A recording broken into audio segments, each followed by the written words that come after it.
Aku tak pernah menyangka suamiku akan mengancam hidupku dan anakku. 3 tahun aku tunduk pada kehendaknya, menahan luka dan takut kehilangan.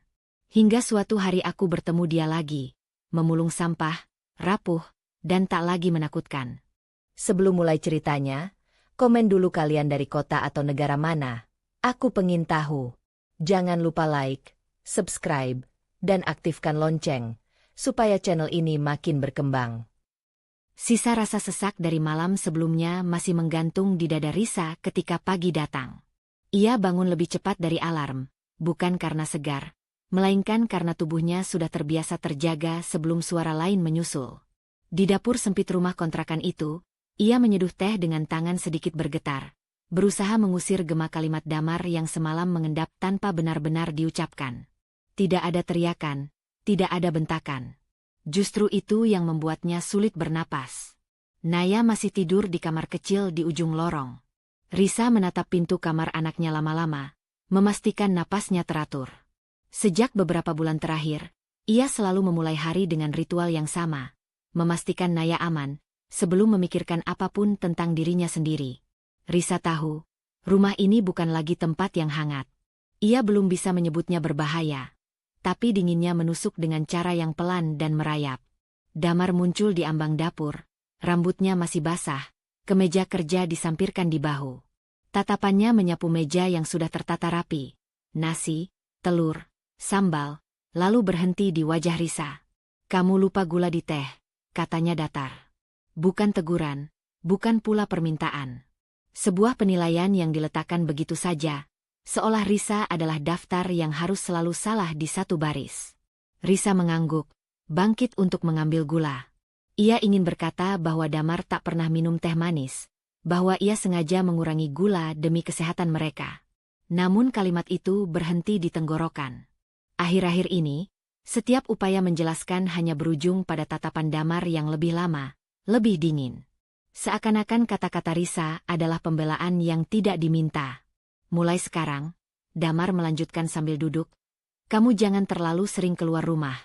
Aku nggak suka dengar tetangga ngomong macam-macam." Risa berhenti sejenak. "Aku cuma ke warung sama Naya, Mas." "Ya itu. Jangan terlalu sering."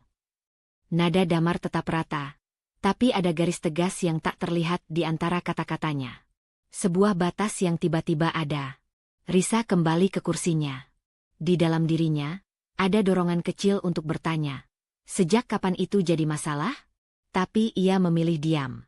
Ia belajar, perlahan dan menyakitkan, bahwa diam adalah cara tercepat untuk menjaga pagi tetap berjalan. Ia menunduk, mengaduk teh yang sudah tak lagi hangat, dan merasakan harga dirinya ikut larut tanpa suara. Naya keluar dari kamar dengan rambut kusut dan mata setengah terpejam. "Bunda," katanya pelan, lalu memeluk pinggang Risa. Pelukan itu menguatkan sekaligus melukai. Risa tersenyum, menahan napas, merapikan rambut anaknya. Damar melirik sekilas, lalu kembali ke ponselnya. Kehadiran Naya seperti jeda singkat yang tidak pernah cukup lama. Saat Damar bersiap berangkat, ia berhenti di depan pintu. "Oh ya," katanya sambil mengenakan sepatu, "aku nggak mau ada masalah. Kamu ngerti, kan?" Risa mengangguk lagi. Ia mengerti terlalu banyak. Justru itu yang membuatnya takut.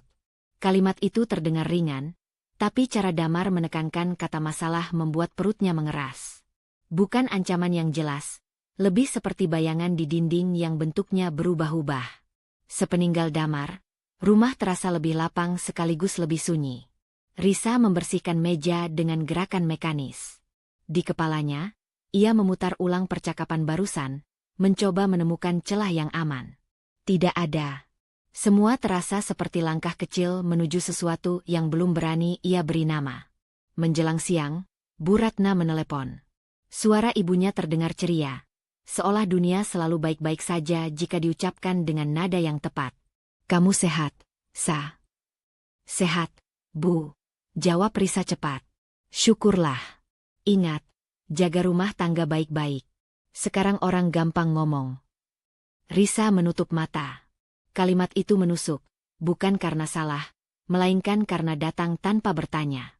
Ia menjawab singkat, mengiyakan, lalu menutup telepon dengan perasaan bersalah yang tak ia undang. Sore hari, Risa mengajak Naya menggambar di ruang tamu.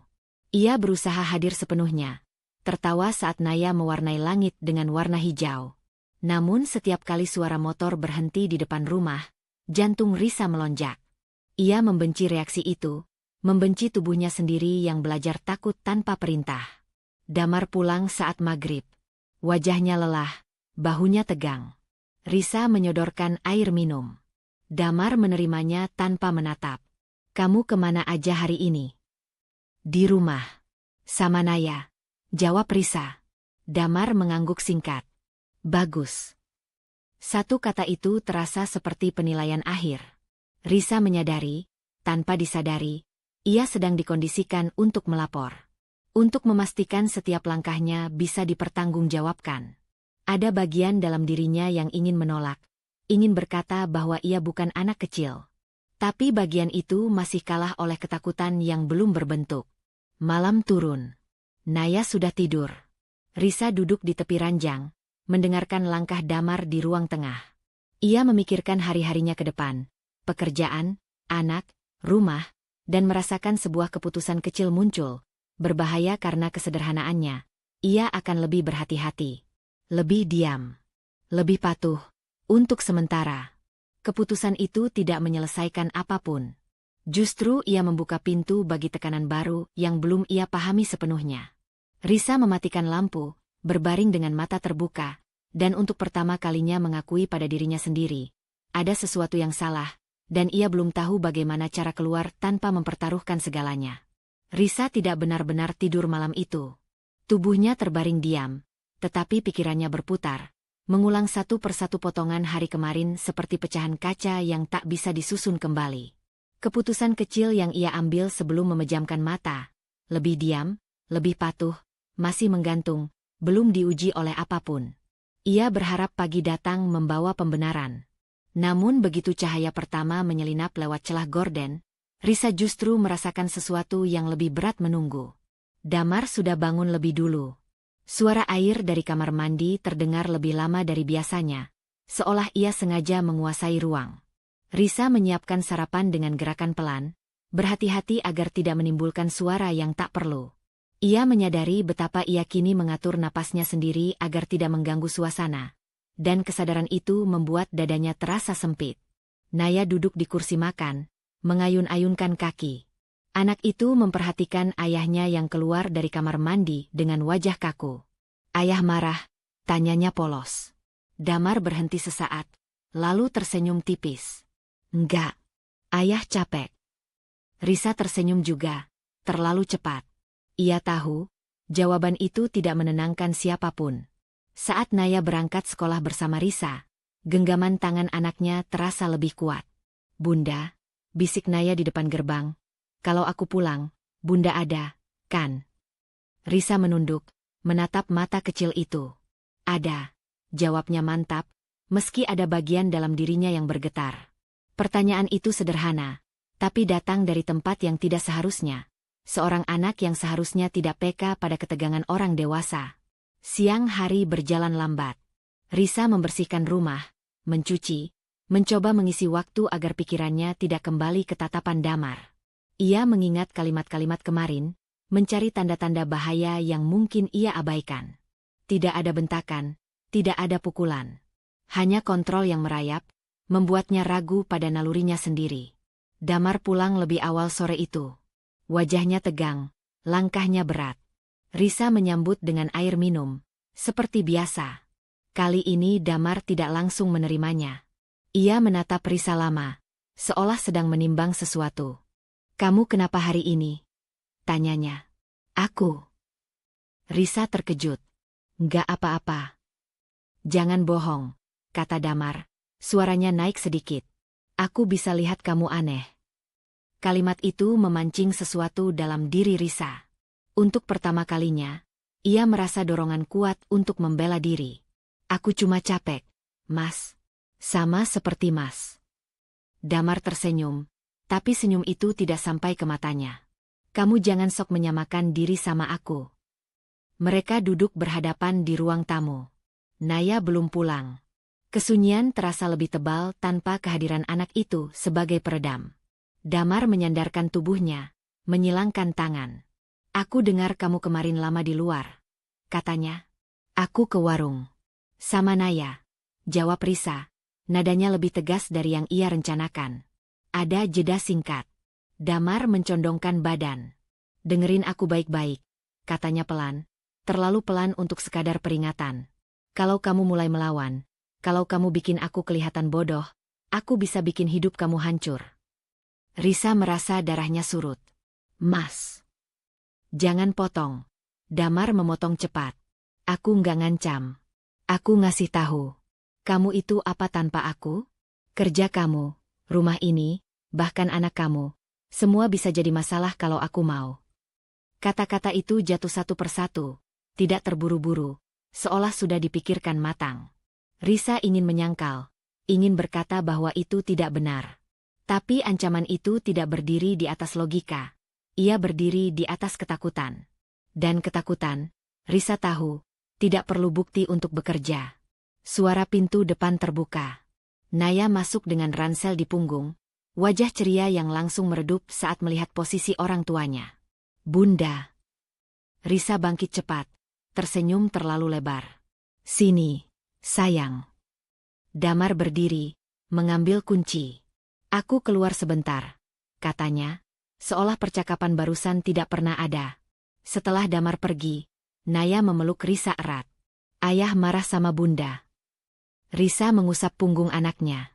Ia ingin berbohong, tapi suara Damar masih menggema. "Ayah capek," ulangnya, dan kali ini kalimat itu terdengar rapuh bahkan di telinganya sendiri. Malam itu, Naya sulit tidur. Ia bolak-balik ke kamar Risa dengan alasan yang berbeda-beda. Risa menemaninya lebih lama, membaca cerita sampai suara anak itu tenang. Di dalam kegelapan, Risa memandangi wajah tidur Naya dan merasakan ketakutan yang berbeda dari sebelumnya. Bukan lagi tentang dirinya. Tentang apapun yang bisa menyentuh anak itu. Damar pulang larut. Ia langsung ke kamar tanpa bicara. Risa tetap terjaga. Ia menyadari satu hal yang tak bisa ia abaikan lagi.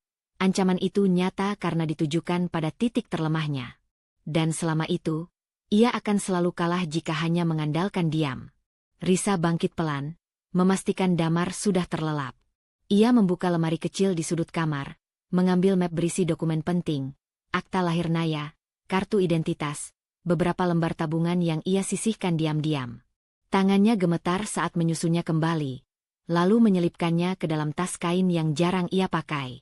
Itu bukan rencana. Bukan perlawanan. Hanya langkah kecil yang berisiko karena ia melakukannya tanpa izin, tanpa suara. Risa meletakkan tas itu di balik tumpukan pakaian, lalu duduk di tepi ranjang. Untuk pertama kalinya, ia tidak hanya bertahan. Ia bersiap, meski belum tahu untuk apa, dan belum berani berharap ia akan cukup kuat saat-saat itu tiba. Tas kain itu masih tersembunyi di balik tumpukan pakaian ketika pagi datang. Risa bangun dengan rasa kaku di sekujur tubuh, seolah semalam ia berlari jauh tanpa berpindah tempat. Ancaman Damar belum pudar. Justru semakin jelas bentuknya setelah ia melakukan sesuatu yang tak pernah ia lakukan sebelumnya. Menyimpan kemungkinan pergi, meski hanya dalam pikiran. Damar sudah berangkat kerja tanpa pamit. Rumah terasa kosong. Tetapi bukan jenis kekosongan yang menenangkan. Risa menyiapkan sarapan untuk Naya dengan gerakan otomatis. Anak itu duduk diam, tidak banyak bicara, lebih sering menatap pintu. Risa menangkap perubahan itu dengan perasaan bersalah yang menekan. Ketegangan yang ia kira bisa ia simpan rapat-rapat, rupanya merembes ke anaknya. "Bunda mau kemana hari ini?" tanya Naya sambil mengaduk nasi. "Ke rumah nenek," jawab Risa. Ia memilih jujur setengah. "Mengapa?" "Bunda kangen," katanya, lalu tersenyum kecil. Senyum itu terasa berat. Risa mengantar Naya ke sekolah lebih pagi, lalu langsung menuju rumah Bu Ratna. Sepanjang jalan, pikirannya berdebat dengan dirinya sendiri. Ia tidak berniat membuka semua hal. Ia hanya ingin didengar. Di dalam tasnya, ia membawa dokumen yang sama, bukan untuk ditunjukkan, melainkan sebagai pengingat bahwa ia tidak sepenuhnya kosong. Rumah Bu Ratna masih sama, rapi, teratur, penuh barang-barang yang disimpan dengan maksud baik. Ibunya menyambut dengan pelukan singkat. "Kamu kurusan," komentar Bu Ratna, lalu berbalik ke dapur. Risa duduk, menunggu, mencoba menenangkan napasnya. Mereka minum teh bersama di meja makan. Bu Ratna bercerita tentang tetangga, tentang harga bahan pokok, tentang acara keluarga bulan depan. Risa menunggu celah, merasakan jantungnya berdetak lebih cepat setiap kali topik hampir berbelok. Akhirnya, ia menyela dengan suara yang lebih pelan dari niatnya. "Bu, aku mau cerita." Bu Ratna menoleh, alisnya terangkat. "Kenapa?" Risa menatap cangkirnya. "Aku lagi nggak baik-baik saja sama Damar." "Namanya juga rumah tangga," jawab ibunya cepat, seolah kalimat itu sudah siap sejak lama. Risa menarik napas. Ia menceritakan sebagian, tentang kontrol, tentang kata-kata yang merendahkan, tentang ancaman yang disampaikan tanpa teriakan. Ia tidak menyebut detail paling gelap, tapi cukup untuk membuat dadanya terasa ringan karena akhirnya keluar. Saat ia selesai, ruangan terasa sunyi beberapa detik. Bu Ratna menghela napas panjang. "Risa," katanya pelan namun tegas, "kamu itu istri. Kalau ada masalah, ya diperbaiki. Jangan dibesar-besarkan." "Bu, dia bilang bisa bikin hidupku hancur kalau aku melawan." Suara Risa bergetar, meski ia berusaha tetap tenang. Ibunya mengernyit. "Kamu jangan lebay. Omongan orang marah itu jangan dimasukin hati." Kalimat itu jatuh lebih keras dari ancaman Damar. Risa mengangkat kepala. "Ini bukan cuma soal aku, Bu. Ini soal Naya." "Justru itu," Bu Ratna menimpali cepat. "Kamu mau anak kamu besar tanpa ayah? Kamu mau orang-orang ngomong apa tentang keluarga kita? Nama baik keluarga." Frasa itu berdiri di antara mereka seperti tembok. Risa merasa dadanya sesak. Ia datang membawa kegelisahan, pulang-pulang diberi beban baru.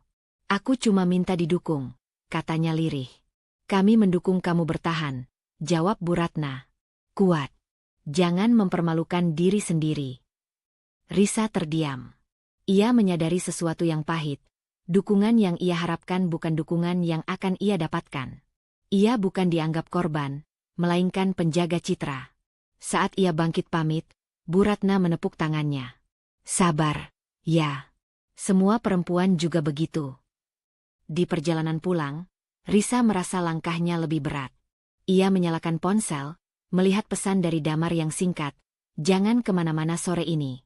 Tidak ada tanya. Tidak ada alasan. Hanya perintah. Risa mematikan layar, merasakan kesunyian yang lebih dalam dari sebelumnya. Sore itu, ia menjemput Naya. Anak itu berlari kecil ke arahnya, lalu tiba-tiba berhenti. "Bunda habis nangis?" tanyanya polos. Risa tertegun. Ia mengusap pipinya, tersenyum tipis. "Enggak, sayang." Naya menatapnya lama, lalu menggenggam tangannya lebih erat. Genggaman itu membuat Risa hampir goyah. Damar pulang saat langit mulai gelap. Ia meletakkan tas, menatap Risa. "Kamu ke rumah ibu kamu?" "Iya," jawab Risa. "Ngapain?" "Silaturahmi." Damar tersenyum miring. "Bagus. Ingat, jaga cerita." Kalimat itu sederhana, tapi nadanya mengandung peringatan. Risa mengangguk. Di dalam dirinya, ada bagian yang runtuh perlahan. Jika ibunya saja meminta ia bertahan demi nama baik, dan suaminya menuntut diam demi kendali, lalu siapa yang berdiri di sisinya? Malam itu, setelah Naya tidur, Risa duduk sendirian di ruang tamu. Ia membuka tas kain itu, memastikan isinya masih ada. Tangannya berhenti di satu lembar tabungan kecil. Jumlahnya tidak besar, tapi cukup untuk beberapa hari. Risa menutup tas kembali, menyimpannya lebih rapi. Ia tidak menangis. Ia hanya merasakan kekosongan yang berbeda, lebih jernih, lebih sunyi. Kesadaran itu datang tanpa suara. Keputusan besar itu akan datang, dan tidak ada yang akan memegang tangannya saat ia melangkah. Dengan napas pelan, Risa mengambil ponsel dan menyimpan nomor seseorang yang lama tak ia hubungi. Sahabatnya, Arum, tanpa mengirim pesan apapun. Itu langkah kecil. Berisiko karena ia melakukannya diam-diam.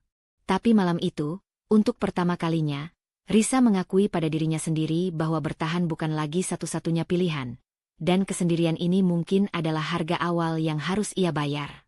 Nomor Arum masih tersimpan rapi di ponsel Risa, belum pernah disentuh sejak malam itu. Ia bangun dengan kesadaran yang sama seperti saat ia tertidur. Ia sendirian. Bukan dalam arti tidak ada orang di sekitarnya, tetapi dalam arti tidak ada satupun tempat aman untuk meletakkan kebenaran tanpa harus membayar harga. Pagi berjalan dengan sunyi yang tegang.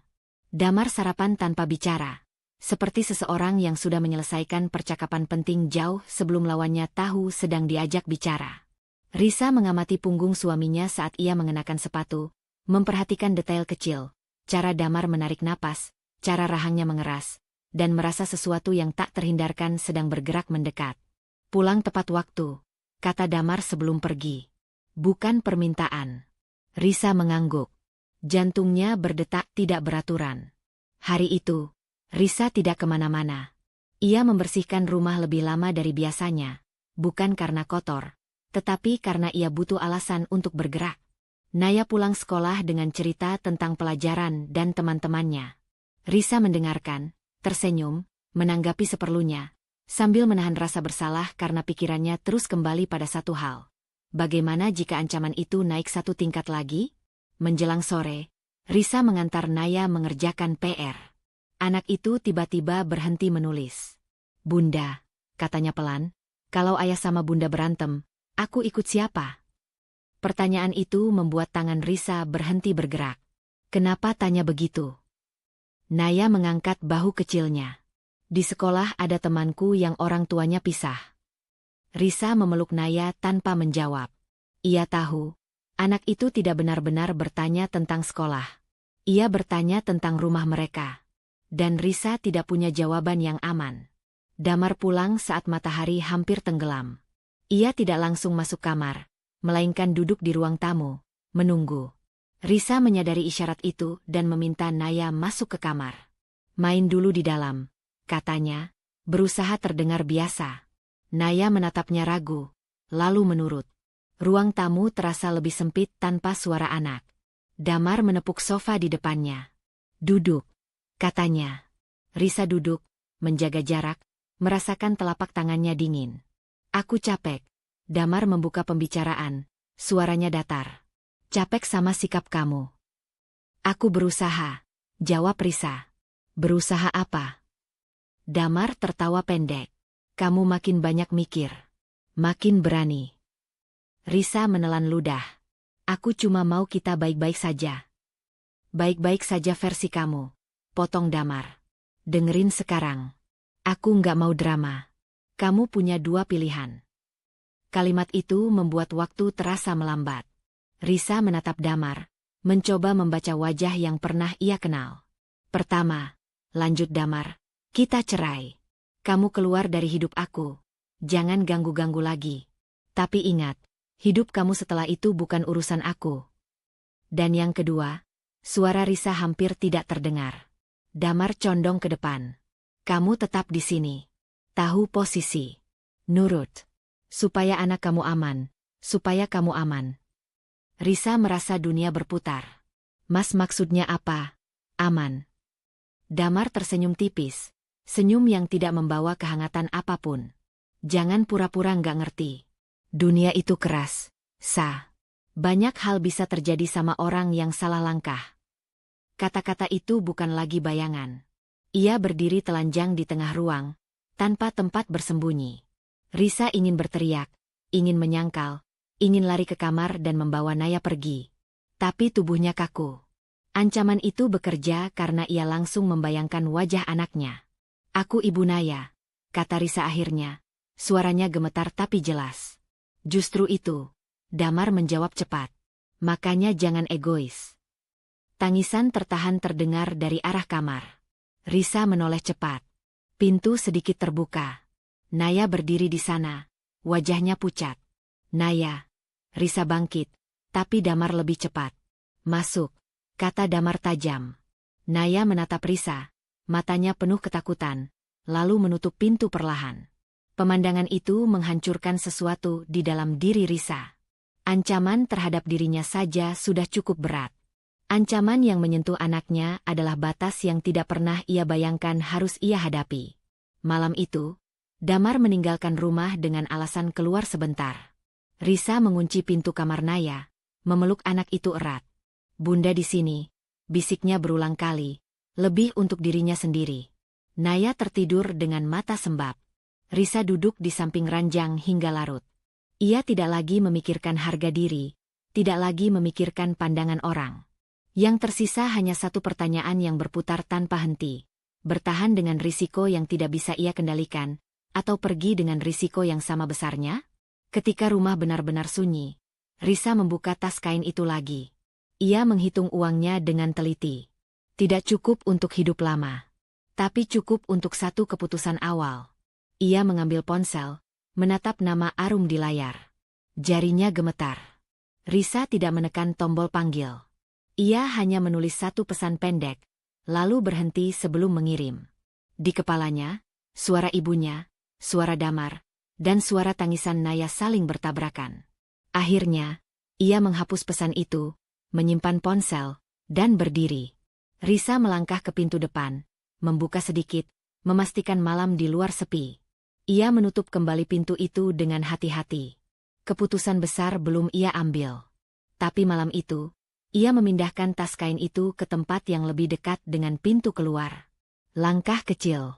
Berbahaya jika ketahuan. Namun untuk pertama kalinya sejak ancaman itu diucapkan, Risa tidak hanya takut. Ia mulai mempertimbangkan bahwa menyelamatkan anak mungkin berarti kehilangan rumah, status, dan semua yang selama ini disebut utuh. Dan pikiran itu, meski mengerikan, mulai terasa lebih jujur daripada bertahan. Tas kain itu kini selalu berada di dekat pintu. Risa memindahkannya tanpa sadar setiap kali membersihkan rumah, memastikan jaraknya tidak pernah terlalu jauh dari jangkauannya. Sejak malam ancaman itu diucapkan dengan jelas, rumah tidak lagi terasa seperti tempat tinggal. Ia berubah menjadi ruang tunggu, tempat Risa menahan napas, menunggu sesuatu yang ia harap tidak pernah datang. Pagi itu, Damar tampak berbeda. Lebih ringan. Lebih percaya diri. Ia bersiul kecil saat mengenakan jam tangan, bahkan sempat bercermin lebih lama. Risa memperhatikan dari dapur, merasakan perubahan suasana yang aneh. Ketegangan tidak menghilang, hanya berganti arah. Ancaman yang diucapkan tampaknya memberinya kendali baru. "Kamu nggak jadi ribut lagi sekarang," kata Damar sambil duduk sarapan. "Bagus." Satu kata itu membuat Risa menunduk lebih dalam. Ia tidak menjawab. Diamnya, yang ia pilih sebagai perisai sementara, kini dibaca sebagai kemenangan oleh Damar. Kesadaran itu membuat dadanya sesak, tapi ia tetap bertahan. Ia belum punya pilihan yang aman. Setelah Damar berangkat, Risa mengantar Naya ke sekolah. Anak itu berjalan lebih dekat dari biasanya. Langkahnya kecil-kecil. "Bunda, ayah jahat?" tanya Naya tiba-tiba. Risa berhenti. Ia berlutut agar sejajar.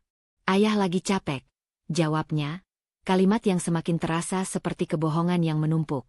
Naya mengangguk pelan, tapi wajahnya tidak yakin. Risa memeluknya lebih lama sebelum meninggalkan gerbang sekolah. Di perjalanan pulang, Risa akhirnya membuka ponsel. Jarinya ragu, lalu menekan nama Arum. Panggilan tersambung cepat. "Risa?" Suara Arum terdengar kaget sekaligus lega. "Kamu kemana aja? Aku khawatir." Mereka bertemu siang itu di warung kecil dekat pasar, tempat yang ramai dan tidak mencolok. Arum sudah menunggu. Wajahnya serius sejak melihat Risa datang dengan mata sembab dan bahu tegang. Tanpa banyak basa-basi, Risa menceritakan semuanya. Kali ini lebih lengkap. Ancaman, pilihan yang dipaksakan, ketakutannya pada keselamatan Naya. Arum mendengarkan dengan rahang mengeras. "Ini nggak bisa dibiarkan, Sa," katanya tegas. "Kamu harus lapor." Risa menggeleng cepat. "Aku nggak bisa." "Kenapa?" "Karena kalau aku lapor dan gagal, aku pulang ke rumah yang sama. Dengan orang yang tahu aku berani buka mulut." Arum terdiam sejenak, lalu mencondongkan badan. "Justru karena itu kamu harus punya catatan. Bukti. Kamu nggak sendirian." Risa menatap meja. "Aku sendirian di rumah itu," katanya pelan. "Dan aku bawa anak. Nada suara Risa membuat Arum melunak, tapi tidak mundur. Kalau kamu diam, dia bakal makin berani. Aku tahu, Risa mengangguk. Tapi aku juga tahu sistem ini nggak selalu melindungi yang benar. Aku nggak siap mempertaruhkan Naya demi harapan. Kalimat itu menggantung di antara mereka. Arum menyadari, untuk pertama kalinya, bahwa keberanian Risa bukan soal melawan, melainkan soal menimbang risiko yang tidak seimbang. Setidaknya simpan bukti. Arum akhirnya berkata, rekam. Catat. Jangan biarkan semua cuma di kepala kamu. Risa mengangguk. Saran itu terasa lebih mungkin. Sebuah jalan tengah yang rapuh, tapi nyata. Mereka berpisah dengan pelukan singkat. Arum menatap Risa lama-lama sebelum pergi. Kalau kamu butuh tempat, katanya, aku ada. Risa tersenyum kecil. Ia menghargai tawaran itu, meski belum berani memeluknya sebagai solusi. Sore itu, Risa pulang dengan pikiran penuh. Ia menyembunyikan ponselnya di saku, memastikan aplikasi perekam suara mudah diakses. Jantungnya berdetak lebih cepat hanya dengan membayangkan kemungkinan menggunakannya. Ini bukan rencana kabur. Ini rencana bertahan dengan cara baru. Damar pulang dengan wajah cerah. Ia meletakkan tas, merebahkan diri di sofa. Masakan kamu hari ini enak, katanya santai. Risa terkejut. Pujian itu terdengar seperti jebakan. Terima kasih, jawabnya pelan. Lihat, kalau kamu nurut, semua jadi gampang, lanjut Damar. Nggak perlu drama. Risa mengangguk. Setiap anggukan terasa seperti mengikis dirinya sendiri, tapi ia menahannya. Ia memperhatikan Damar berbicara lebih bebas, lebih dominan. Ia memutuskan sesuatu dalam diam, ia akan membiarkannya merasa menang, untuk sementara. Malam turun. Naya sudah tidur. Risa duduk di ruang tamu, ponsel di genggaman. Damar menonton televisi, tertawa kecil pada acara yang bahkan tidak benar-benar ia perhatikan. Kamu nggak kemana-mana lagi, kan? Tanya Damar tanpa menoleh. Nggak, jawab Risa. Kata itu, nggak, terasa seperti pengorbanan kecil yang disengaja. Damar tersenyum puas. Ia bangkit, berjalan melewati Risa, menepuk pundaknya. Sentuhan itu membuat Risa menegang. Pinter, kata Damar singkat. Setelah Damar masuk kamar, Risa duduk sendirian lebih lama. Ia membuka aplikasi perekam, memastikan fungsinya berjalan. Ia tidak merekam apapun malam itu. Tapi ia menyadari sesuatu yang mengerikan sekaligus penting. Damar semakin percaya diri karena ia terlihat menyerah. Dan justru di titik itulah, bahaya bisa meningkat tanpa peringatan. Risa mematikan ponsel, lalu menuliskan tanggal dan jam di sebuah buku kecil, catatan pertamanya. Ia tidak tahu apakah ini akan menyelamatkannya atau justru mempercepat kehancuran. Namun menulis satu baris itu membuatnya merasa sedikit lebih tegak. Sebelum tidur, ia memindahkan tas kain itu sekali lagi, kali ini ke balik sofa. Langkah kecil. Berisiko jika ditemukan. Tapi malam itu, Risa memilih menyimpan dua hal sekaligus. Wajah patuh di hadapan Damar, dan kesadaran diam-diam bahwa ia sedang menyiapkan diri untuk sesuatu yang jauh lebih besar daripada sekadar bertahan. Malam sebelumnya, Risa tidak tidur nyenyak. Ia duduk di tepi ranjang, memandangi tas kain yang selalu ia bawa kemana-mana. Di dalamnya, dokumen-dokumen penting, tabungan kecil, dan beberapa catatan diam-diam tentang perilaku Damar. Semua itu kini terasa seperti jembatan ke kehidupan yang belum ia berani langkahi. Sekaligus pengingat bahwa jalan pulang dari rumah itu mungkin tidak ada lagi. Pagi datang dengan cahaya pucat. Naya sudah bangun dan duduk di lantai, menumpuk puzzle di ruang tamu. Risa duduk di sampingnya, menatap anak itu memusatkan perhatian. Bunda harus cerita sesuatu, katanya pelan. Naya menoleh, matanya penuh penasaran. Apa, Bun? Risa menarik napas panjang, menahan tangis yang siap pecah. Bunda, kita akan tinggal terpisah dari ayah. Naya menatap Risa dengan mata besar. Kenapa? Risa mengusap wajah anaknya, merasa berat seluruh dunia menekan pundaknya. Supaya kita aman. Supaya ayah nggak bisa membuat kita takut lagi. Naya menunduk, diam. Risa tahu itu bukan pengertian penuh dari anak kecilnya. Tapi setidaknya ia menahan diri dari rasa takut yang bisa menyebar lebih jauh. Ia menyadari, pilihan ini, pilihan bercerai, bukan soal harga diri, bukan soal ego, melainkan soal keselamatan anak yang tergantung padanya. Siang itu, Risa menyiapkan diri menghadapi Damar. Ia menatap pantulan dirinya di kaca, wajah pucat, mata sembab. Ia menulis beberapa kalimat di secari kertas, pesan terakhir tentang keputusan bercerai, untuk memastikan tidak ada kata yang hilang saat ia menghadapinya.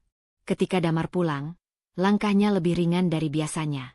Ia masih percaya diri, bahkan ada senyum tipis yang ia tunjukkan saat melihat Risa menunggu di ruang tamu. "Kamu siap makan?" tanya Damar, santai. Risa berdiri. "Kita perlu bicara," katanya, suaranya bergetar tetapi tegas. Damar berhenti, menatapnya lama, seperti menunggu hiburan atau drama. Risa menarik napas panjang. "Aku nggak bisa lagi bertahan, Mas. Ini bukan soal harga diri. Ini soal keselamatan aku dan Naya." Damar tertawa pendek, suara dingin yang menusuk. "Selama ini aku pikir kamu cuma takut sama omongan tetangga dan ibumu. Tapi ternyata, kamu cuma takut sama aku." Risa mengangguk. "Aku takut. Tapi aku nggak mau takut selamanya. Aku memilih bercerai." Wajah Damar berubah, tapi hanya sebentar. Ia mencondongkan tubuh ke belakang, menepuk sofa. "Kalau itu yang kamu mau, terserah. Aku nggak bakal mencegah. Tapi jangan kira aku akan merasa bersalah. Kamu itu yang kalah, Risa. Kamu yang memilih menyerah." Risa menelan ludah, merasakan harga dirinya runtuh pelan-pelan. Bukan karena kata-kata Damar. Bukan karena penghakiman orang lain. Tetapi karena ia harus mengakui pada dirinya sendiri, ia menyerah pada satu hal, demi memenangkan hal lain, kehidupan yang aman untuk Naya. Damar berdiri, mengambil tasnya, dan berjalan ke pintu. "Selamat tinggal," katanya santai. Tidak ada tatapan penuh penyesalan, tidak ada kata-kata minta maaf. Ia pergi dengan sikap menang, seperti orang yang menonton permainan di mana lawannya sendiri menyerah. Risa menutup pintu perlahan. Sunyi yang datang terasa seperti gelombang yang menekan ke seluruh tubuhnya. Ia merasakan luka harga diri, tapi juga ada secercah lega, sebuah ruang baru yang belum pernah ia miliki. Naya keluar dari kamar, memeluk Risa. "Bunda nggak sedih, kan?" tanya anak itu polos. Risa memeluk Naya erat, menahan tangis. "Sedih, tapi kita akan baik-baik saja, sayang." Sore itu, Risa duduk di ruang tamu, menatap foto keluarga lama. Ia merasakan keberanian kecil muncul, keberanian yang lahir dari pilihan yang menyakitkan. Keputusan untuk bercerai bukan kemenangan, tapi perlindungan. Ia tahu jalan ke depan tidak mudah, tapi setidaknya langkah pertama sudah ia ambil. Saat malam tiba, Risa menata ulang tas kainnya. Ia menaruh dokumen dan tabungan lebih dekat dengan pintu keluar. Langkah kecil ini terasa berisiko. Jika Damar kembali atau mengetahuinya, semuanya bisa menjadi bumerang. Tapi malam itu, Risa memilih memelihara kesadaran bahwa perlindungan anak lebih penting daripada harga diri yang terkoyak. Ia menatap Naya yang tidur di kamar, menarik selimut lebih erat, dan untuk pertama kalinya dalam waktu lama, Risa merasa ada kendali atas sesuatu, meski kendali itu rapuh dan baru permulaan.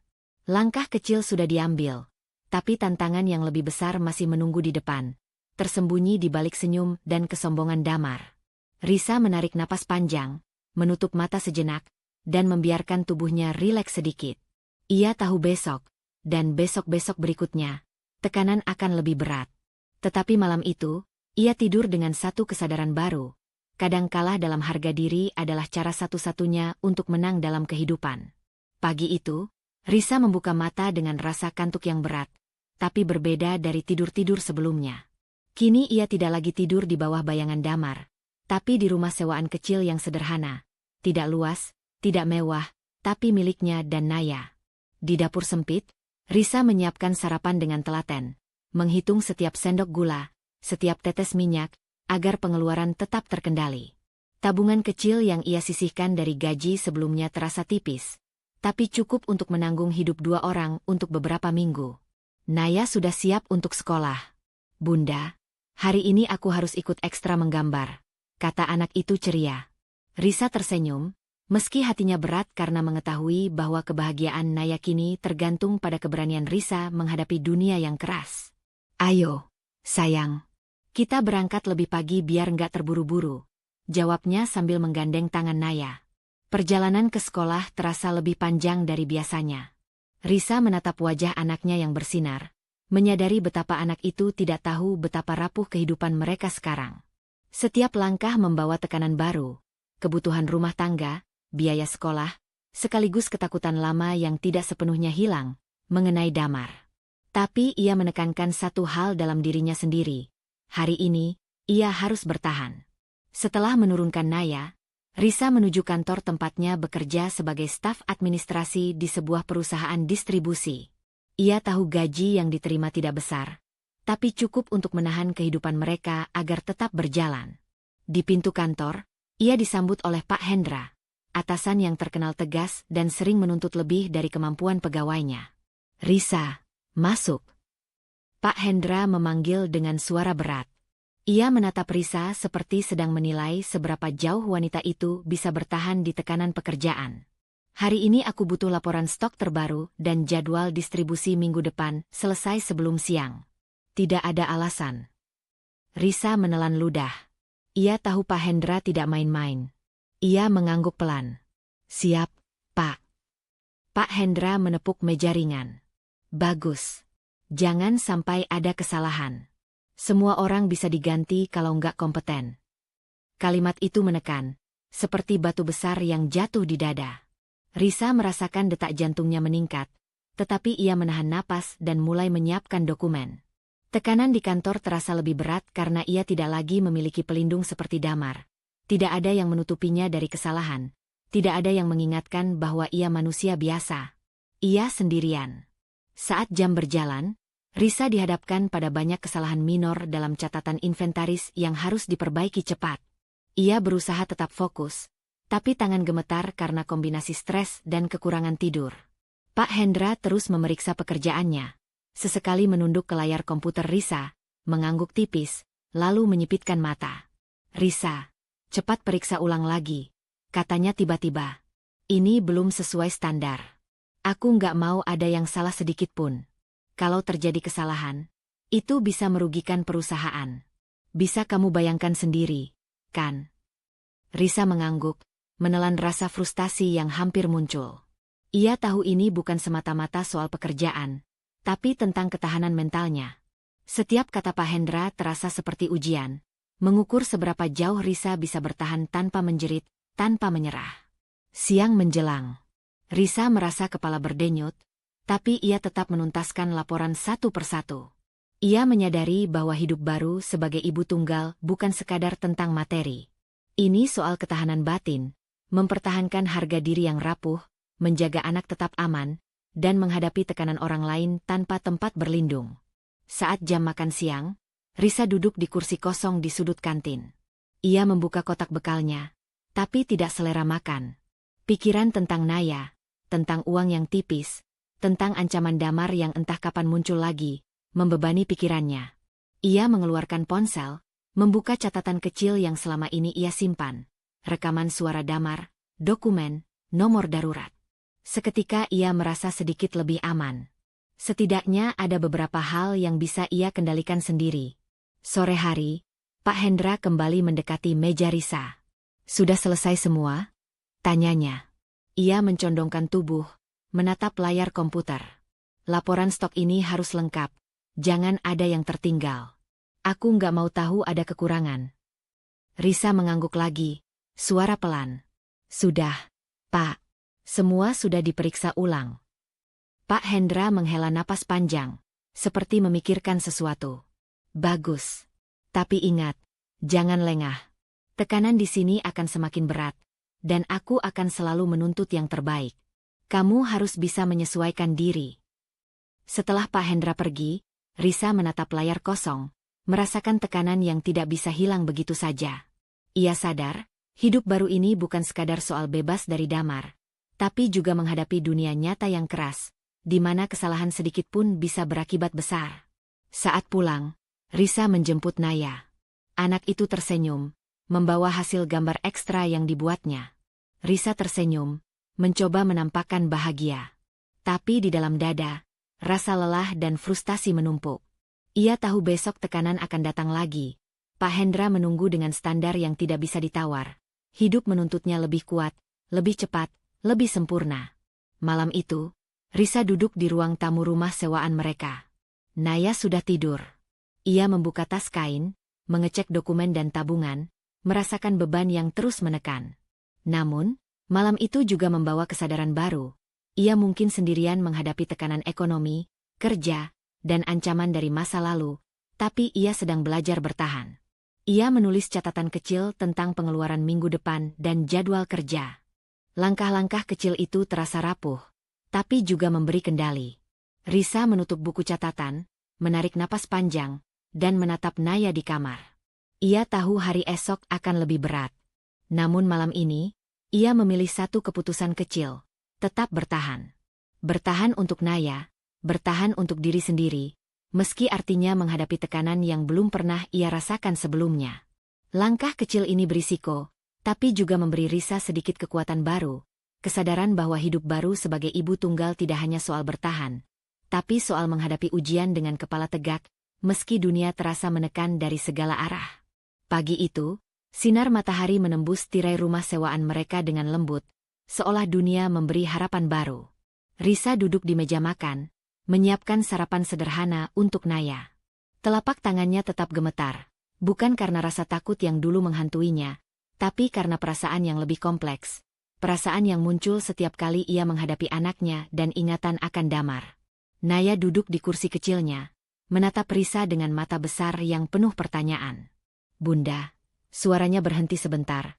"Kenapa ayah nggak pernah main sama aku lagi?" Risa menahan napas, hati seperti diremas. Pertanyaan itu bukan lagi tentang Damar sebagai pria dewasa yang pernah ia kenal, tapi tentang Naya, yang polos, yang haknya untuk merasakan kasih sayang ayah kini terganggu. Kata-kata yang muncul di bibir Risa harus hati-hati. Ia tidak ingin menakut-nakuti Naya, tetapi juga tidak ingin berbohong. "Bunda, maksudnya?" "Ayah lagi sibuk, sayang," jawab Risa pelan. Suaranya bergetar sedikit. Ia memutar matanya ke piring sarapan, menahan tangis yang hampir muncul. Naya menatapnya lama, raut wajahnya campur antara penasaran dan kecewa. "Tapi semua teman di sekolah ada ayahnya. Aku nggak ngerti kenapa aku nggak punya." Risa menarik napas dalam, menunduk, dan meletakkan tangan di atas tangan kecil Naya. "Bunda ngerti, sayang, ini nggak adil.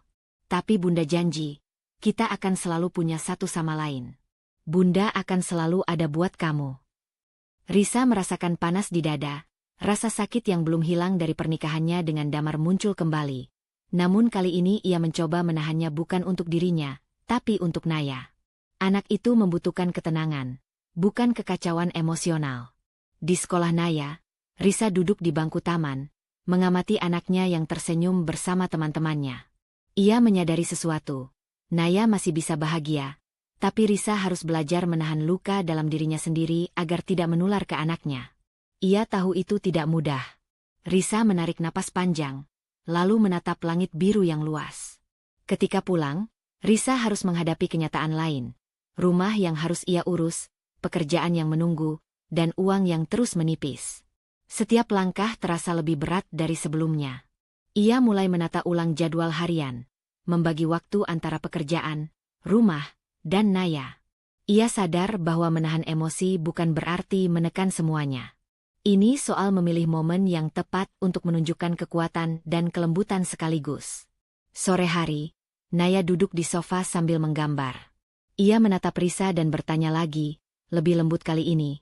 "Bunda, ayah nggak sayang sama aku, ya?" Risa duduk di sampingnya, menarik napas dalam.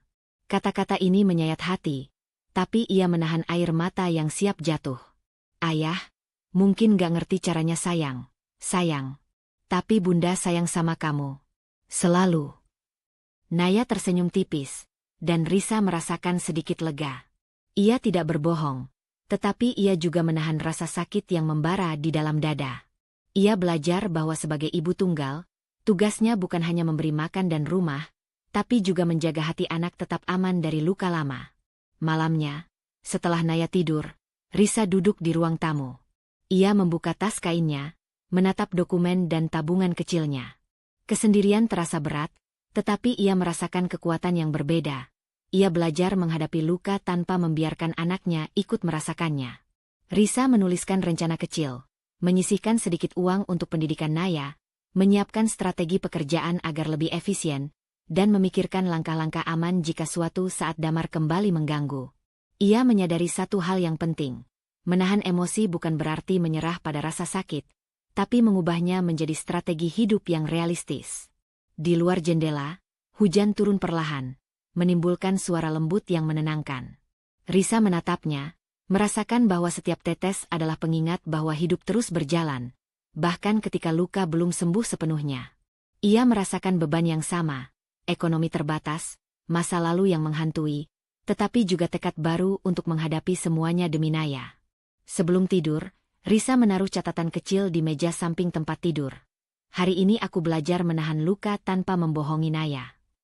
Kata-kata itu sederhana, tapi bagi Risa, itu adalah langkah besar. Ia tahu besok akan ada pertanyaan baru, tantangan baru, dan tekanan yang tidak pernah berakhir. Namun malam itu, ia menutup mata dengan sedikit ketenangan. Ia mulai belajar bahwa menahan luka bukan hanya untuk dirinya, tapi untuk anak yang bergantung sepenuhnya padanya. Langkah kecil itu berisiko. Risa tahu, jika ia terlalu lemah, Naya bisa merasakan kepedihan itu. Jika ia terlalu keras, ia bisa kehilangan empati. Tapi malam itu, keputusan kecilnya jelas. Ia akan belajar menahan emosi, menjaga anaknya tetap aman, dan perlahan membangun kekuatan batin yang belum pernah ia miliki sebelumnya. Risa terbangun sebelum alarm berbunyi, tubuhnya terasa pegal-pegal dari malam yang singkat. Pikiran tentang Naya, pekerjaan, dan hidup baru terus berputar. Ia menatap jendela kecil rumah sewaannya, melihat langit kelabu yang seolah mencerminkan kepenatan batin yang belum sepenuhnya hilang. Tapi hari ini, ia memutuskan untuk menekan rasa ingin tahu tentang Damar, setidaknya untuk sementara, agar bisa fokus pada hal-hal yang bisa ia kendalikan. Saat sarapan, Naya mengaduk-aduk buburnya dengan mata setengah mengantuk. "Bunda, nanti aku main di sekolah sama teman-teman, ya?" tanya anak itu. Risa tersenyum tipis. "Iya, sayang. Bunda tunggu di sini aja." Momen sederhana itu terasa menenangkan, tetapi tidak lama. Ponsel Risa berbunyi. Nama yang muncul membuat jantungnya berdegup kencang. Ibu Lina, sahabat keluarga yang selama ini tetap dekat walau Risa sudah bercerai. "Halo, Bu Lina." Suara Risa terdengar ragu. "Risa, ada kabar?" Suara Ibu Lina lembut, tapi jelas ada kekhawatiran. "Aku nggak mau kamu panik, tapi Damar mulai ada masalah. Masalah sosial. Aku nggak tahu detailnya, tapi hati-hati." Risa menahan napas. Kata-kata Ibu Lina samar, seperti bayangan yang menakutkan tapi tak jelas wujudnya. Ia tahu, kabar ini bisa menjadi pemicu rasa takut lama yang selama ini ia tahan. Namun ia juga sadar, jika ia terlalu menekankan perhatian pada Damar, ia akan kehilangan fokus pada Naya dan hidup barunya. "Terima kasih, Bu Lina. Aku akan hati-hati," jawab Risa pelan. Ia menutup panggilan lebih cepat daripada yang seharusnya, merasakan jantungnya berdebar. Di ruang tamu, Risa duduk di sofa, menatap dinding kosong. Bayangan Damar muncul, seperti hantu lama yang menatapnya tanpa berkedip. Ia bisa membayangkan semua kemungkinan yang Ibu Lina maksud, masalah sosial, gosip, keburukan yang mungkin terjadi, dan kemungkinan Damar kembali mengacaukan hidupnya. Ia menelan ludah dan mengusap wajahnya. "Tidak," kata Risa pelan pada dirinya sendiri. "Aku tidak akan mencari tahu. Aku harus fokus bertahan." Pekerjaan menunggu. Hari itu, Pak Hendra menambahkan beberapa proyek baru yang harus selesai dalam waktu singkat. Risa menerima tugas dengan tenang di permukaan, meski dalam hati ia merasakan ketegangan yang menguji kemampuan mentalnya. Ia menyadari, menahan rasa ingin tahu tentang Damar bukan sekadar menekan emosi, tapi juga mengatur energi untuk hal-hal yang benar-benar bisa ia kendalikan. Saat jam makan siang, Risa duduk di bangku taman dekat kantor, menatap buku catatan kecil yang selama ini ia gunakan untuk mencatat pengeluaran dan strategi harian. Ia menulis beberapa catatan tentang pekerjaan, tentang kebutuhan Naya, dan sedikit motivasi untuk diri sendiri. Setiap goresan pena terasa seperti batu yang menenangkan hati, menekan rasa takut yang samar akibat kabar Ibu Lina. Naya pulang dari sekolah dengan senyum ceria, membawa gambar hasil karya hari itu. Risa menerima gambar itu dengan hangat, memuji anaknya. "Wah, bagus sekali, sayang. Bunda suka banget," katanya sambil memeluk Naya. Risa menyadari, di hadapan anaknya, ia harus menahan rasa takut tentang Damar. Naya tidak boleh melihat kecemasan yang mengintai dalam diri Risa. Malam itu, setelah Naya tidur, Risa duduk di ruang tamu dengan catatan dan dokumen kecilnya. Ia mengulang rencana pengeluaran, memeriksa tabungan, dan memastikan semua hal penting dekat dengan tangannya. Tapi pikiran tentang kabar Ibu Lina terus berulang. Risa menutup mata, mencoba menarik napas panjang. Ia menyadari satu hal yang penting. Menahan diri untuk tidak mencari tahu tentang Damar bukan berarti ia melupakan masa lalu, tetapi memilih memprioritaskan keselamatan dan stabilitas dirinya serta Naya. Ia sedang belajar menempatkan energi pada hal-hal yang bisa ia kontrol, bukan pada bayangan yang bisa menghancurkan ketenangannya. Ketika malam semakin larut, Risa menyalakan lampu kecil di ruang tamu, menulis catatan pendek di buku harian. "Hari ini aku memilih fokus pada kita. Aku menahan rasa ingin tahu, tapi tidak menekan kewaspadaan. Hidup kita harus tetap berjalan." Ia menutup buku itu, menarik napas panjang, dan menatap Naya yang tidur nyenyak. Rasa lega kecil muncul, tetapi bersamaan dengan itu, tekanan batin baru terasa. Menjaga jarak dari Damar berarti hidup dalam ketidakpastian yang samar, di mana setiap kabar kecil bisa menguji ketahanan mentalnya. Risa menyalakan ponsel sebentar, menahan diri untuk tidak menghubungi siapapun tentang kabar Damar. Ia memilih langkah kecil yang berisiko, menolak mencari tahu, demi keselamatan dan stabilitas hidup mereka. Langkah ini sederhana, tapi malam itu, Risa menyadari bahwa ketenangan yang dipaksakan adalah alat bertahan baru, alat yang harus terus ia asah, karena ancaman dari masa lalu belum sepenuhnya hilang. Matahari pagi menembus jendela rumah sewaan yang kini terasa lebih seperti rumah daripada sekadar tempat berlindung. Risa duduk di meja makan, menyiapkan sarapan untuk Naya yang sudah duduk rapi di kursinya. Rambutnya disisir rapi seperti biasa. Suasana rumah tidak lagi mencekam seperti dulu. Tapi ketenangan itu lahir dari usaha dan disiplin yang melelahkan, bukan dari keamanan yang absolut. Selama bertahun-tahun, Risa belajar menyeimbangkan pekerjaan dan rumah tangga. Ia menguasai pekerjaannya dengan cermat, membuat jadwal yang ketat untuk Naya, dan tetap menjaga tabungan kecilnya untuk keadaan darurat. Ketahanan mental yang dulu rapuh kini mulai terbentuk menjadi fondasi yang kuat. Ia mulai menyadari bahwa rasa takut yang dulu membelenggunya telah bergeser, menjadi kewaspadaan yang tenang, kesadaran yang memungkinkan dia bertindak tanpa panik. Hari itu, di kantor, Pak Hendra memberikan proyek baru. Tidak lagi dengan nada menakutkan seperti dulu, tapi tetap menuntut disiplin dan ketelitian. Risa menatap dokumen itu, membaca instruksi dengan teliti. Ia merasa sedikit lega karena sekarang ia bisa menavigasi tekanan tanpa terguncang. Setiap keputusan yang ia ambil terasa lebih pasti. Setiap kesalahan kecil bisa segera diperbaiki sebelum menjadi masalah besar. Ketika Risa menatap layar komputer, sebuah notifikasi muncul di ponsel, pesan dari Ibu Lina. Sekilas terlihat samar, seperti kebiasaan lama yang ingin membangkitkan rasa cemas. Tapi Risa menahan diri. Ia menunda membaca pesan itu, menaruh ponsel di saku baju. Ia tahu bahwa informasi tentang Damar, apapun bentuknya, bisa mengganggu fokusnya saat ini. Pilihannya sudah jelas, kewaspadaan, bukan ketakutan. Siang menjelang, Naya pulang dari sekolah dengan cerita tentang temannya yang baru pindah. Risa mendengarkan dengan penuh perhatian, tersenyum, sesekali menimpali. Interaksi sederhana ini terasa seperti obat bagi jiwanya. Ia sadar bahwa kekuatan terbesarnya bukan sekadar menghindari bahaya, tapi membangun kehidupan yang stabil dan aman untuk Naya, meski segala hal yang membayangi masa lalu masih ada. Di malam hari, Risa duduk di ruang tamu setelah Naya tidur. Ia menyalakan lampu meja dan membuka buku catatan yang selalu ia gunakan untuk mencatat pengeluaran, strategi pekerjaan, dan rencana hidup.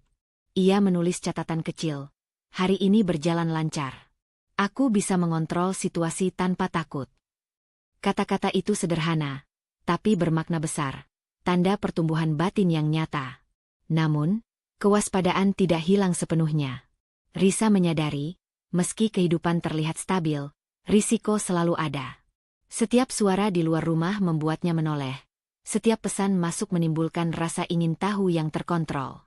Ia menutup buku catatan, menarik napas dalam, dan menatap jendela yang menampilkan lampu-lampu kota yang mulai menyala. Ia tahu bahwa keamanan itu rapuh, tetapi ia belajar bagaimana menjaga jarak yang sehat dengan masa lalu. Pagi berikutnya, Risa menghadapi ujian kecil. Seorang rekan kerja meminta bantuannya untuk proyek yang melebihi jam kerja biasa. Risa menimbang, tapi ia memutuskan untuk membantu dengan batasan jelas. Aku bisa membantu, tapi hanya sampai pukul 5, katanya.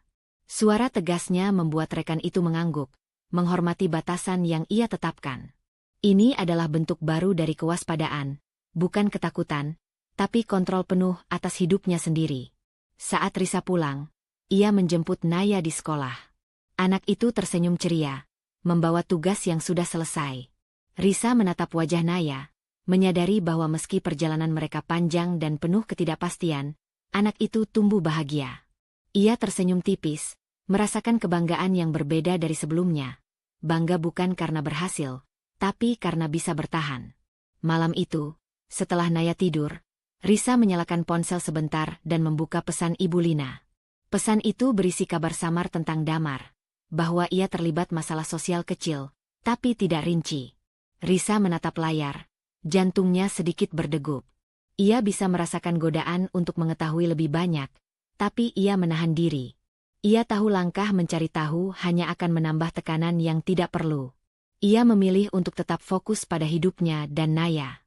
Ia menaruh ponsel, menulis catatan baru. Aku bisa menghadapi masa depan tanpa membiarkan bayangan masa lalu menguasai.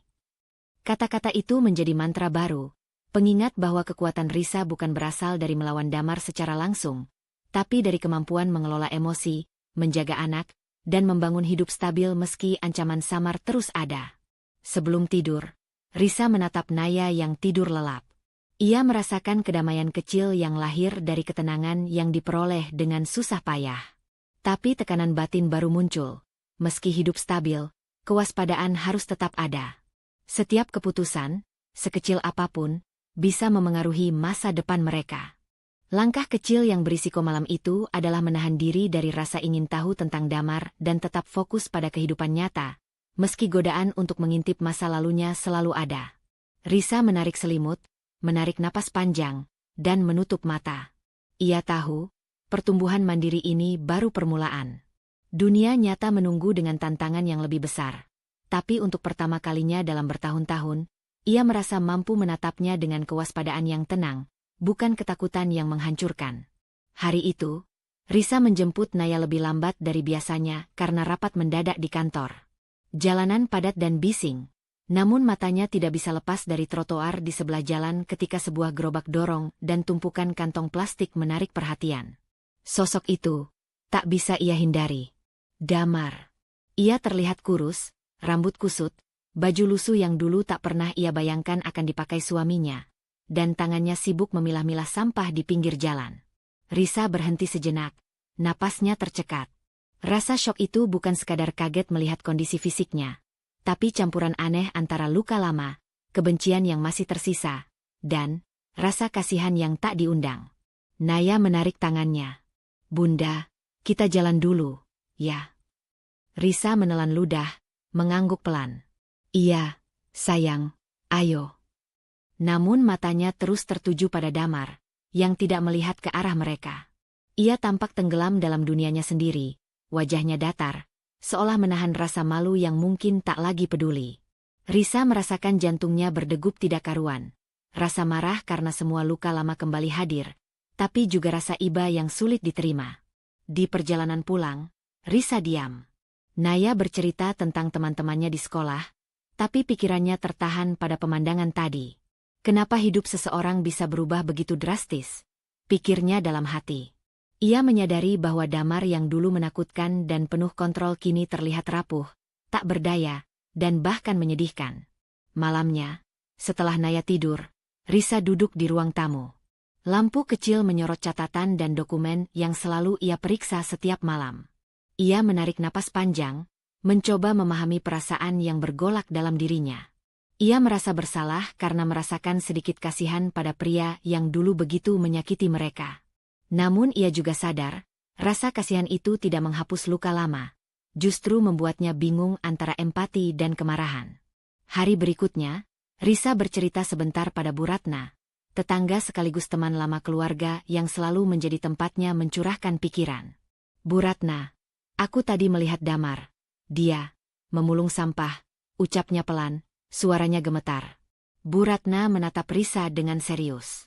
Dan bagaimana perasaanmu? Risa menunduk. Aku nggak tahu. Ada marah, ada kasihan. Aku nggak ingin merasa kasihan, tapi aku juga nggak bisa menolaknya. Aku bingung. Bu Ratna mengangguk pelan. Itu wajar, Risa. Luka lama dan rasa kasihan bisa bertabrakan. Tapi jangan sampai itu mengubah fokusmu. Kamu punya hidup sendiri sekarang, dan Naya tetap prioritas. Risa mengangguk, mencoba menenangkan diri. Ia sadar satu hal, melihat Damar seperti itu memicu emosi yang belum selesai, dan ia harus menahannya agar tidak menghancurkan kestabilan hidup mereka. Ia menulis catatan kecil di buku harian. Hari ini aku melihat Damar. Luka lama muncul, tapi aku harus tetap fokus pada kita.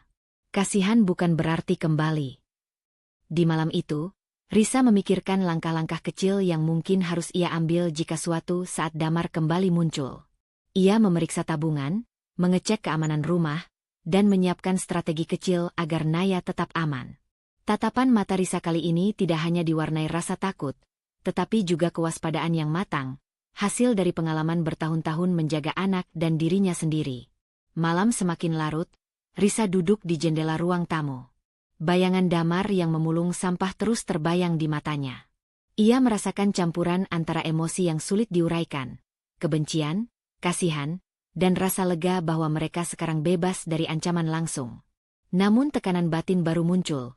Melihat Damar rapuh mengingatkan Risa bahwa luka lama belum sepenuhnya sembuh, dan rasa kasihan yang tak diundang ini bisa mengaburkan ketegasan yang telah ia bangun. Ia menutup buku catatan dan menarik napas panjang. Langkah kecil berisiko yang ia pilih malam itu adalah menerima bahwa emosi kompleksnya, antara luka dan kasihan, adalah bagian dari proses penyembuhan. Ia sadar, menghadapi kenyataan Damar yang rapuh bukan berarti kembali lemah, tapi menguji sejauh mana ia bisa menjaga keseimbangan batin tanpa kehilangan fokus pada Naya dan hidup baru mereka. Risa menatap Naya yang tidur, mengusap rambutnya dengan lembut, dan membisikkan pelan. Kita akan baik-baik saja, Nak.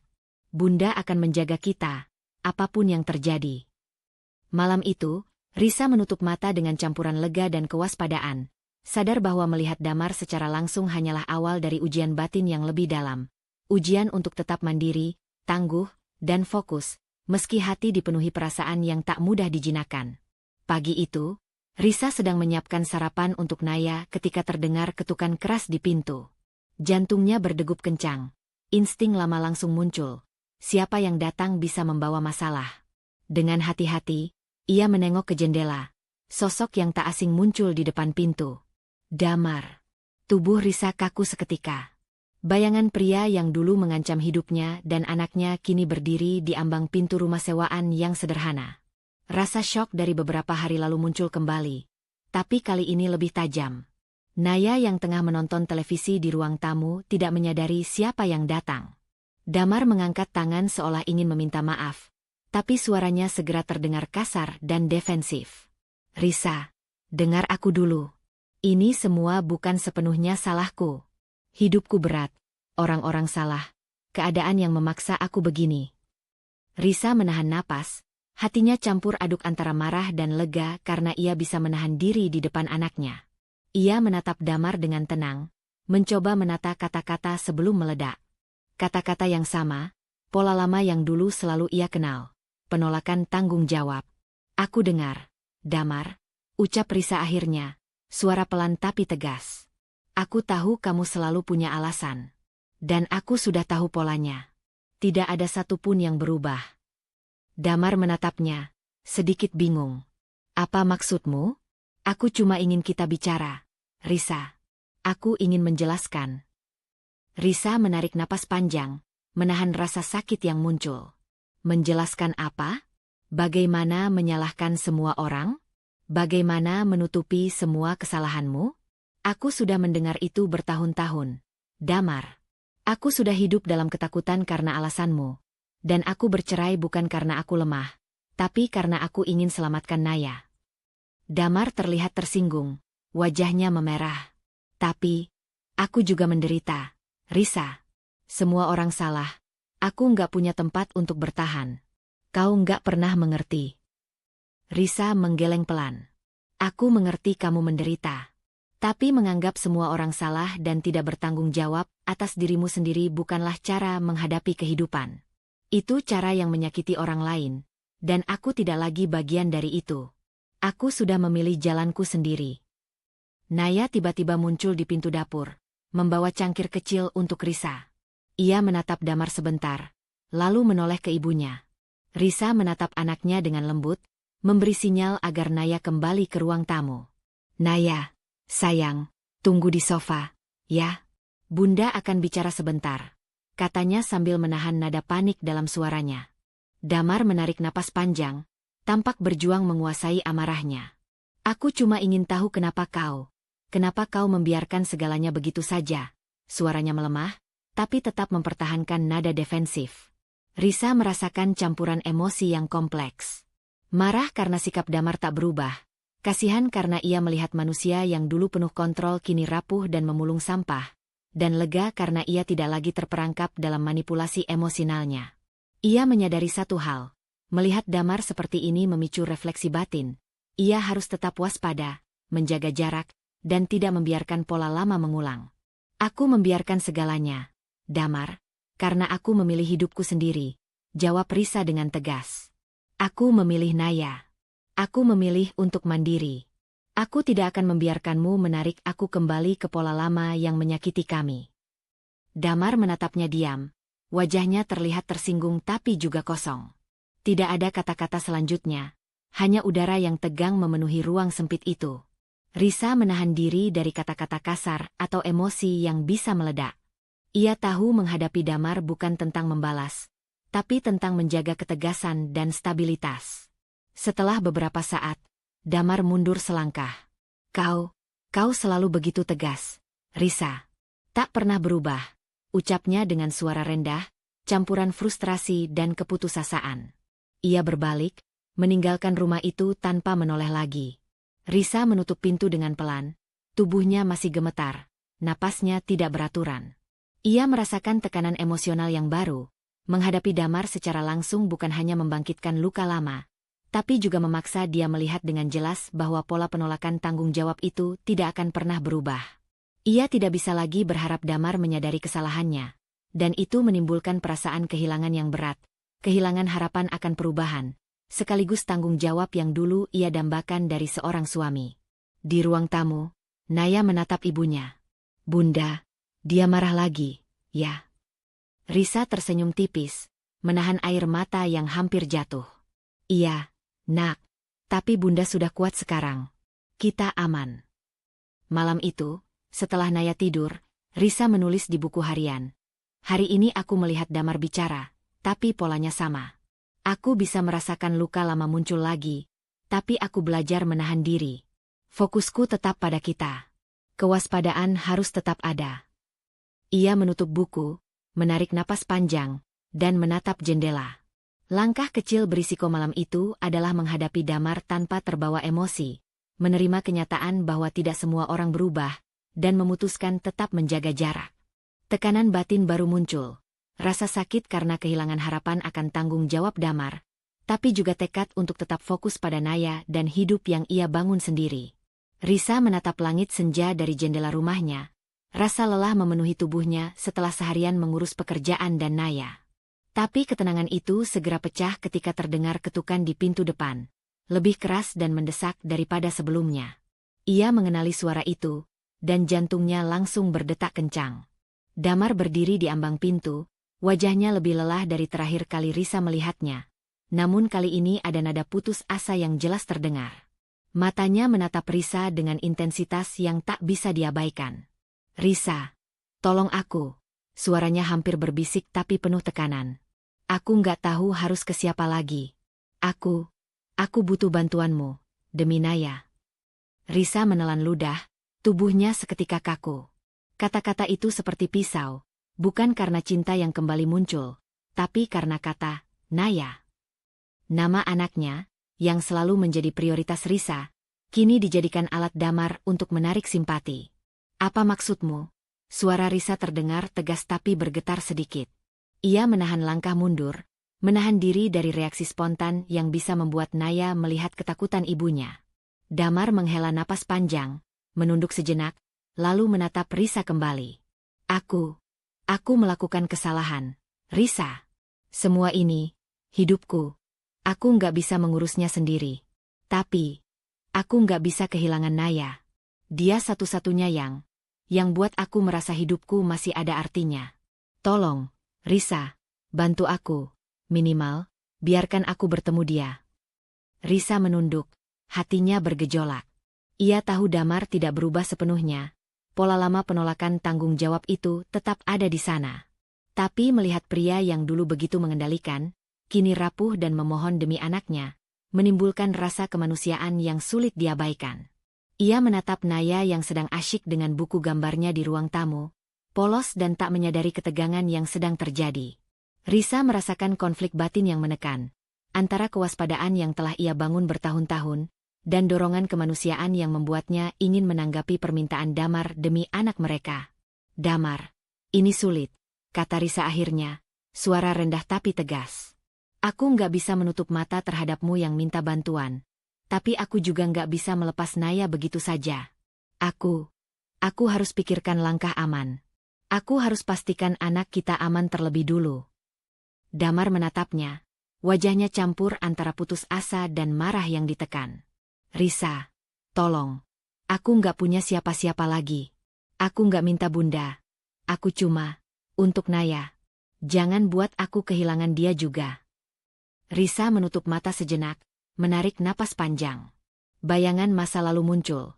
Semua ancaman, ketakutan, dan luka yang ia alami dulu. Ia tahu jika ia menuruti kemauan Damar begitu saja, Naya dan dirinya bisa kembali terjebak dalam pusaran manipulasi emosional yang sama. Namun, bagian dalam dirinya tak bisa menolak sepenuhnya rasa kemanusiaan itu. Ia membuka mata, menatap Damar dengan tegas. "Aku bisa pertimbangkan, tapi bukan seperti yang kau kira. Kita akan tentukan batasnya.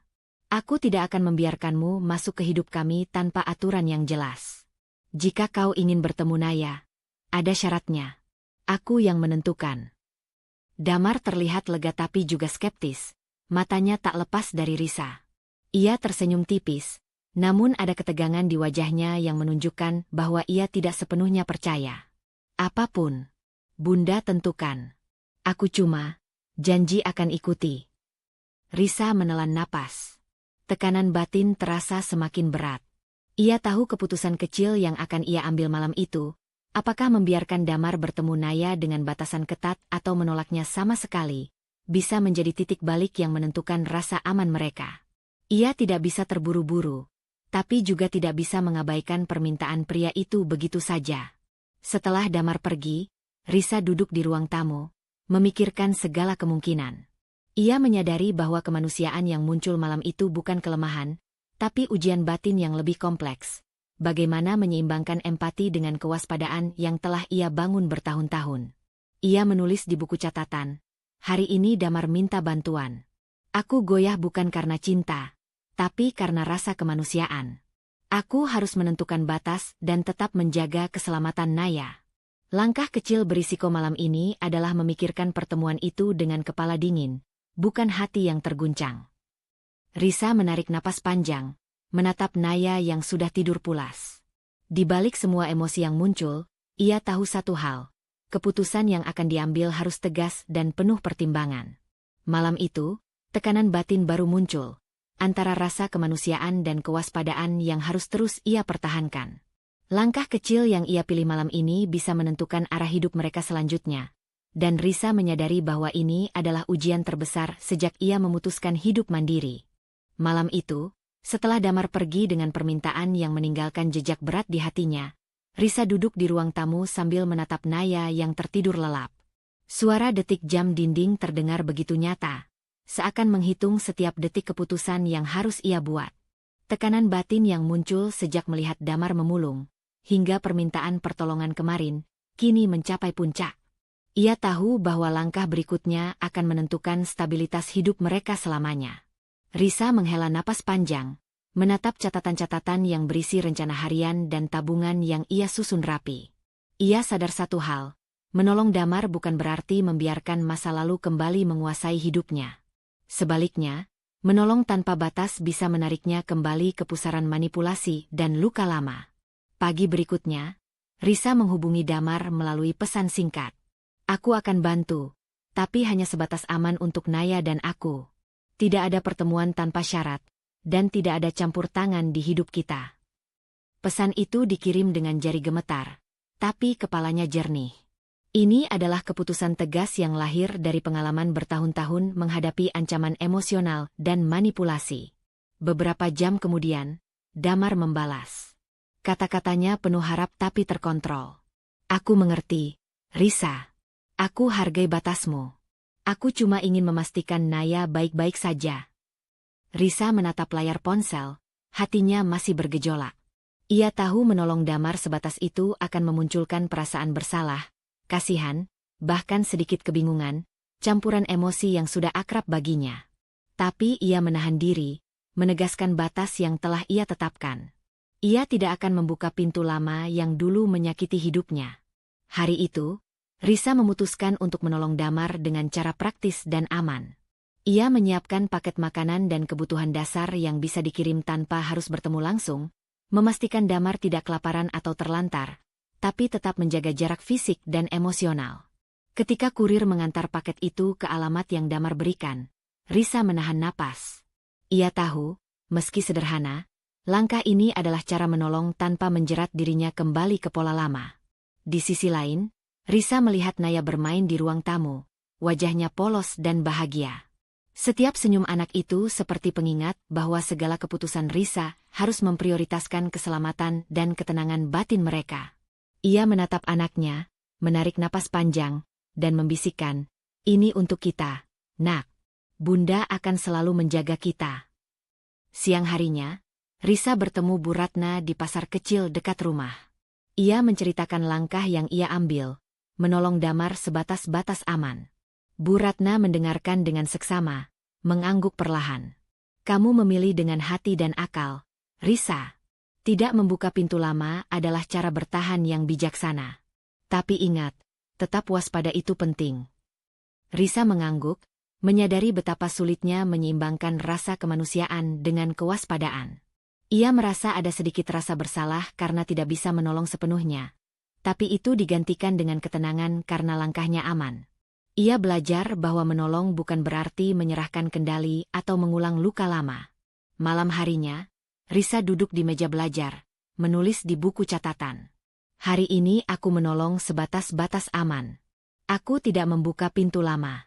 Tekanan batin terasa berat, tapi aku tahu ini keputusan yang benar. Kita tetap aman, dan aku menjaga Naya dari kemungkinan manipulasi lama. Kata-kata itu menjadi mantra penguat batin, pengingat bahwa kemanusiaan bisa dijalankan tanpa mengorbankan diri sendiri. Namun tekanan batin baru muncul. Meski Risa berhasil menegakkan batas, perasaan kasihan dan rasa tanggung jawab yang samar tetap ada. Setiap kali terlintas bayangan Damar yang rapuh, hatinya sedikit terguncang.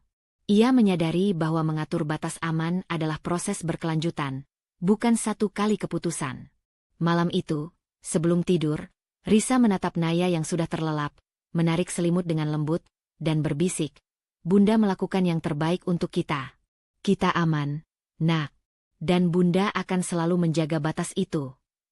Ia menutup mata, menyadari bahwa langkah kecil berisiko malam ini, menolong tanpa menyerah, adalah ujian terakhir sebelum mereka benar-benar bisa menata hidup baru dengan mandiri.